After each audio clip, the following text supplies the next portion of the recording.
ఏదైతే గోదావరి పరివాహక ప్రాంతంలో ఉందో దానికి కన్జర్వేషన్ యాక్ట్. నెల్లూరు జిల్లా కావలి పట్టణంలో 2వ పట్టణ పోలీసులు నిర్వహించిన కార్డన్ సెర్చ్లో మోటార్ బైక్ల పత్రాలను పరిశీలించారు. ఈ సందర్భంగా సిఐ గిరిబాబు మాట్లాడుతూ మైనర్లకు బైక్ ఇస్తే వాహన యజమానులపై కేసులు నమోదు చేస్తామని హెచ్చరించారు.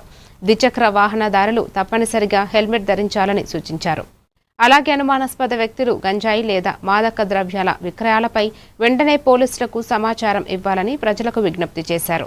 గేట్ లాక్ చేస్తారు కదా, గేట్ లాక్ చేసి వెళ్తే కంపల్సరీగా ఏమనుకుంటారు, ఇంట్లో ఎవరు లేరని చెప్పని అనుకుంటారు కదా.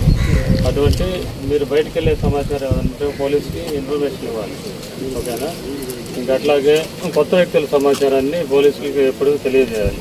మీ ఏరియాలో కొత్త వ్యక్తులు ఎవరైనా సంచరిస్తూ ఉన్నారు, ఆ విషయాన్ని పోలీసు చేయాలి. టైంకి వస్తున్నారా, టైంకి వెళ్తున్నారు. ఓకేనా? స్కూల్లో మూమెంట్స్ అన్నీ కూడాను ప్రతి ఒక్కటి కూడాను వాళ్ళకి పిల్లలకు కూడా అవేర్నెస్ కల్పించాలి. అట్లాగే వెహికల్స్ కంపల్సరీగా మీరు 2 వీలర్స్ ఎక్కువ ఉన్నాయి, ఇక్కడ అందరికీ 2 వీలర్స్ ఉన్నాయి కాబట్టి 2 వీలర్స్ ప్రతి ఒక్కరూ హెల్మెట్ ధరించాలి. ఓకే? ఈ మధ్య యాక్సిడెంట్లు చూశారు కదా మీరు, మన ఫ్లైఓవర్ బ్రిడ్జి పైన జరిగినాయి, ఒక 3 యాక్సిడెంట్లు జరిగినాయి. లైసెన్సు, డ్రైవింగ్ లైసెన్స్ ఉండాలి అందరికీ. Driving licence, insurance, C book అన్నీ కూడాను ప్రాపర్గా మెయింటైన్ చేసుకోవాలి. నెంబర్ ప్లేట్ కూడా కరెక్ట్గా ఉండాలి. చిన్నపిల్లలకి కొంతమంది ఇంట్లో ఏదైనా అవసరాల నిమిత్తం చిన్నపిల్లలకి వెహికల్స్ ఇస్తూ ఉంటారు. ఓకేనా? డ్రైవింగ్ లైసెన్స్ రావాలంటే 18 కంప్లీట్ అయ్యి 19 రావాలి. లేకుండానే చిన్నపిల్లలకి స్కూటీలు, బైకులు ఇవ్వటం జరుగుతుంది.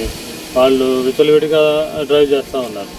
ఓకేనా? అటువంటివి కూడాను, అటువంటి ఏదన్నా యాక్సిడెంట్లు అటువంటివి జరిగితే ఎవరైతే వెహికల్